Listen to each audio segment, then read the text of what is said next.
আসাম পুলিচৰ যিটো ছেকেণ্ড লিষ্টৰ কাটাপলৈ যি হাইকোৰ্টত যোৱাৰ তাৰ বিগ আপডেট লৈ আপোনালোকৰ ওচৰত মই আহিছোঁ।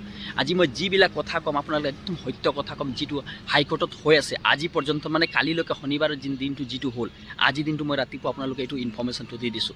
প্ৰথম কথাটো আপোনালোকে কেইটামান পইণ্ট আপোনালোকক কৈছোঁ। চবচে প্ৰথম মই কোৱাৰ আগমুহূৰ্তত মই পইণ্ট কেইটা কৈছোঁ। চাওক, ADRE ৰিজাল্ট আপোনালোকে 7 তাৰিখ দিয়ে, চৰকাৰে ADRE ৰিজাল্টটো 7 তাৰিখে ঘোষণা কৰি দিয়ে।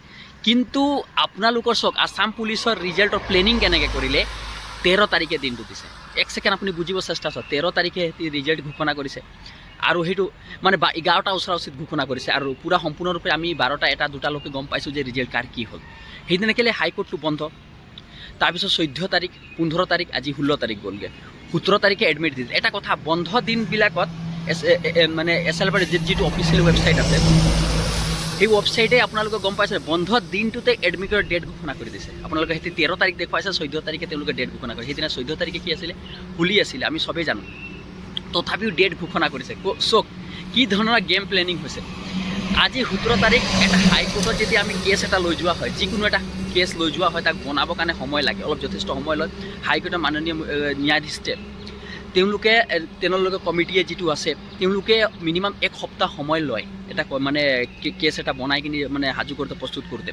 কিন্তু আমাক কিমান দিন সময় আছে চাওকচোন, 1 দিন সময় নাই। 17 তাৰিখে এডমিট দিব, 17 তাৰিখে আমি তাত পাব ল'ৰাবিলাকে। মানে বৰ্তমান সময়ত মই আপোনালোকক কেইটামান কথা জনাই দিওঁ যে আমাৰ যিটো আমাৰ ইয়াৰ পৰা ল'ৰাবিলাক গৈছে, তাত 200তকৈ ওপৰৰ ল'ৰা তাত বাহ পাতি আছে।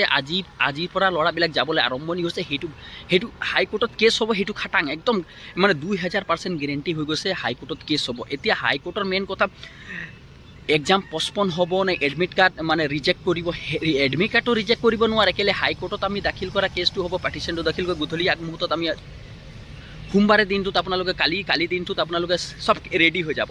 কিন্তু মাননীয় ন্যায়াধীশ ডাঙৰীয়াই তেওঁ কেতিয়া শুনে সেই কথাটো আমি কোনো ধৰণে ফাইনেল কৰিব। 1 সপ্তাহ সময় লয়।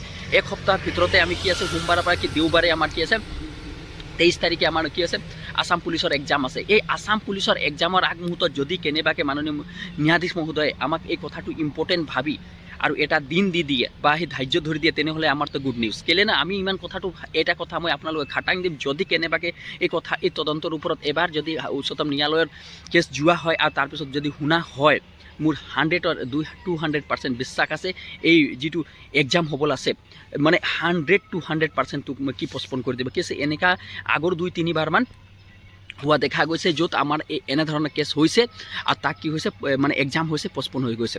ইয়াৰ কথাৰ পৰা আপোনালোকৰ এটা কথা মই আপোনালোকে যিবিলাক হাইকোৰ্টত গৈছে ল'ৰাবিলাক, তেওঁলোকলৈ মই এটা কথা, তাত হাইকোৰ্টত গৈ একো কথা কৰিবলৈ নাই, চিঞৰ বাখৰ কৰিবলৈ নাই, কেছটোহে দিবলৈ আছে। আপোনালোকে উলুবাৰী গৈ কিনি আপুনি হাই হুলস্থুল নকৰিব, কিয়নো হাই হুলস্থুল কৰিলে আপোনালোকৰ কি হ'ব, কেৰিয়াৰ ধ্বংস হ'ব। সেই কথাটো স্পষ্ট কৰি দিছে। কেলৈ কোৰ্টত আপোনালোক যদি কেনেবা পুলিচে কেছ লগাই দিয়ে, আপোনালোকক FIR কৰি দিয়ে, সেইটো আপোনালোকে দায়ী হ'ব। সেইকাৰণে মই আপোনালোকক 100 বাৰ হাত জোৰ কৰি বিনম্ৰ অনুৰোধ জনাওঁ যে যাতে আপোনালোকে যিয়ে হওক, যেনেকাও যি হওক, ন্যায়ালয়ৰ ওপৰতহে বিশ্বাস, ভাৰতৰ সংবিধানৰ ওপৰতহে বিশ্বাস কৰিব। তাৰ বাহিৰে আৰু একো উপায় নাই আৰু একো কৰি ল'ব নোৱাৰে। মই কৈছোঁ নহয়, একো কৰি ল'ব নোৱাৰে। চৰকাৰে পূৰা গেম প্লেনিং কৰিছে আৰু তেওঁলোকে এক্সাম পাতিব, সেইটো ফাইনেল কৰিছে। 23 তাৰিখে তেওঁলোকে 17 তাৰিখে আপোনালোকে এডমিট দিছে।